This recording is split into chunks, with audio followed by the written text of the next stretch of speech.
सुवर्णरजतस्रजाम् चन्द्राम् हिरण्मयीम् लक्ष्मीम् जातवेदो महावः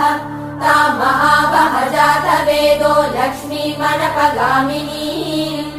यस्याम् हिरण्यम् विन्देयम् गामश्वम् पुरुषानहम्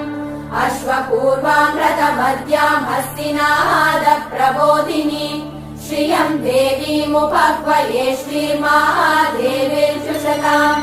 ताम् सोऽस्मिताम् हिरण्यप्राकाराम् मात्राम् ज्वलन्तीम् तृप्ताम् तर्पयन्तीम् पद्मे स्थिताम् पद्मवर्णाम् तामिहोपह्वये श्रियम् चन्द्राम् प्रभासाम् यशसा ज्वलन्तीम् श्रियम् लोके देवचुष्टामुदाराम् ताम् पद्मिनीमीम् शरणमहम् प्रपद्ये लक्ष्मीर्मे नश्यताम् त्वाम् वृणे।